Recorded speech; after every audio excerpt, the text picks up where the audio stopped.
semuanya, sebelumnya izinkan saya memperkenalkan diri. Saya Aisyah Amalia, siswi dari SMK Negeri 1 Cilengsi yang sedang menduduki kelas berstandar industri. Di video singkat ini, saya ingin menceritakan beberapa alasan saya. Mulai dari yang pertama, alasan saya memilih jurusan TKJ. Yang kedua, alasan saya memutuskan bergabung di kelas berstandar industri. Hingga yang terakhir adalah rencana yang ingin saya wujudkan setelah lulus nanti. Yang pertama adalah alasan saya kenapa memilih masuk TKJ. Alasan saya memilih untuk masuk jurusan TKJ adalah karena ketertarikan saya terhadap perkembangan era teknologi komputer di zaman sekarang semakin pesat. Dan hampir semua pekerjaan sudah berkaitan dengan teknologi. Dari situ saya berpikir kalau punya kemampuan di bidang ini akan menjadi nilai tambah untuk saya di masa depan. Selain itu, saya juga ingin punya keterampilan yang memang bisa langsung diterapkan, bukan hanya dipelajari secara teori. Lalu yang kedua, alasan saya memilih masuk ke kelas berstandar industri.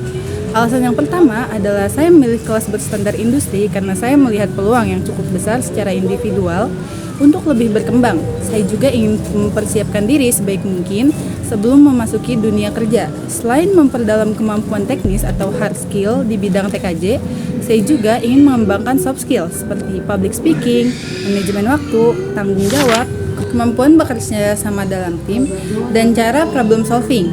Lalu yang kedua, alasan saya memilih kelas berstandar industri karena saya ingin merasakan proses belajar yang lebih dekat dengan budaya kerja. Lalu yang ketiga adalah harapan setelah lulus dari kelas berstandar industri.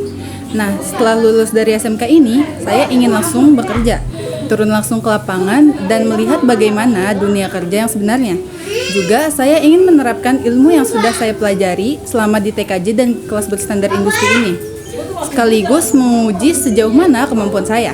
Dari yang saya ketahui, pengalaman kerja akan menjadi proses belajar yang sangat berharga. Sebab dari situ saya bisa terus berkembang, baik dari segi kemampuan maupun cara saya menghadapi berbagai tantangan. Dan harapannya, setelah lulus nanti, saya ingin mendapatkan hasil yang begitu memuaskan, baik untuk saya sendiri, juga untuk guru-guru, dan juga dari pembimbing industri. Sekian video dari saya pada kali ini, kurang dan lebihnya mohon maaf dan terima kasih.